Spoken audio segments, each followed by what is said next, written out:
കുട്ടികൾക്ക് വലിയ ചർച്ചയാണ് സ്കൂളിലൊക്കെ. ഏലിയൻ, എന്താണ് ഏലിയൻസ് എന്ന് പറഞ്ഞാൽ? സംഭവമുണ്ട്. നമ്മളത് മനസ്സിലാക്കും. ഒന്നുകിൽ അത് ജിന്നുകളായിരിക്കും, അല്ലെങ്കിൽ അള്ളാന്റെ മലക്കുകളായിരിക്കും. ഏലിയൻ എന്ന് പറഞ്ഞാൽ എന്താ? നമുക്ക് പരിചയമില്ലാത്തതിനെ അർത്ഥമുള്ളൂ. ഏതെങ്കിലും ഒരു നാട്ടുകാരൻ ഇവിടെ വന്ന് നമുക്ക് ഏലിയൻ, നമുക്കറിയാത്തൊരു സാധനമാണ്, അത്രയും അർത്ഥമുള്ളൂ. നമുക്കറിയാത്തത്. ഒരു സയന്റിസ്റ്റ്, അദ്ദേഹം ഒരു 10 മിനിറ്റോളം നീണ്ടു നിൽക്കുന്ന അദ്ദേഹത്തിന്റെ വളരെ നല്ലൊരു സംഭാഷണം ഞാൻ ഇപ്പം അടുത്ത് ശ്രദ്ധിച്ചു. അദ്ദേഹത്തിന്റെ പേര് നോട്ട് ചെയ്യാൻ മറന്നുപോയി. വാട്ടർ, അവർക്ക് അങ്ങനെയാണല്ലോ, സ്റ്റോണും വാട്ടറും മൗണ്ടൻ അങ്ങനെയൊക്കെ പേരിടും, കല്ല് മണ്ണൊക്കെ. അപ്പൊ അദ്ദേഹം നാസയുടെ സയന്റിസ്റ്റാണ്. സ്പേസ് യാത്ര ഒരുപാട് ചെയ്ത ആളാണ് അദ്ദേഹം.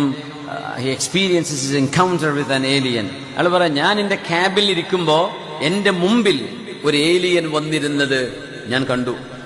എനിക്ക് കാണുന്നുണ്ട് അയാളെ. അയാൾ എന്റെ കൂടെ യാത്ര ചെയ്യുന്ന സഹയാത്രികനല്ല. അങ്ങനെ ഞാനും അയാളും തമ്മിൽ സംസാരമുണ്ട്. അയാൾ ഇംഗ്ലീഷിൽ തന്നെ എനിക്ക് മറുപടി തന്നു. അതും പറയുന്നുണ്ട്, എവിടെയോ സ്പേസിൽ, പ്രപഞ്ചത്തിന്റെ അങ്ങ് ഉള്ളിലെവിടെയോ, ഭൂമിയുടെ ഗ്രാവിറ്റിക്ക് പുറത്തുള്ളൊരു മണ്ഡലത്തിൽ.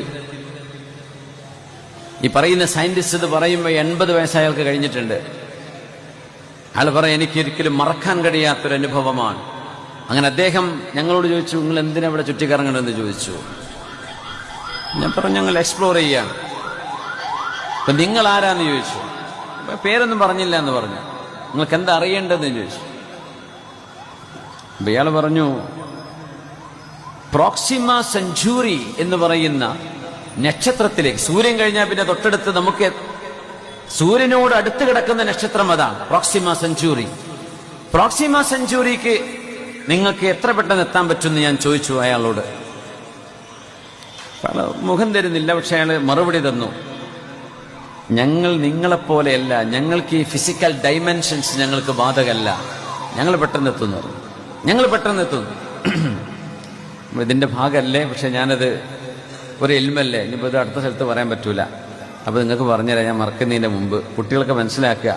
വമാ ബസ്സ ഫീഹിമാ മിൻ ദാബ്ബ, ആകാശലോകങ്ങളെ പറഞ്ഞെടുത്ത് ഖുർആൻ പറഞ്ഞു, ഭൂമിക്കും ആകാശങ്ങൾക്കും ഇടയിൽ ജീവജാലങ്ങളുണ്ട്, ദാബത്തുകളുണ്ട്. ജീവനുള്ള വസ്തുക്കൾക്ക് ദാബത്ത് എന്ന് പറയാം.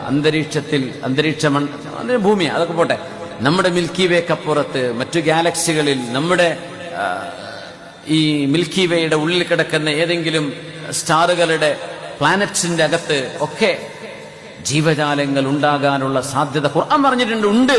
വമാ ബസ്സ ഫീഹിമാ മിൻ ദാബ്ബ, ആകാശ ലോകങ്ങളിലെ നക്ഷത്ര താര സമൂഹങ്ങൾക്കിടയിലൊക്കെ അള്ളാഹു വിതറി വെച്ച ജീവജാലങ്ങൾ ഖുർആൻ പറയാ.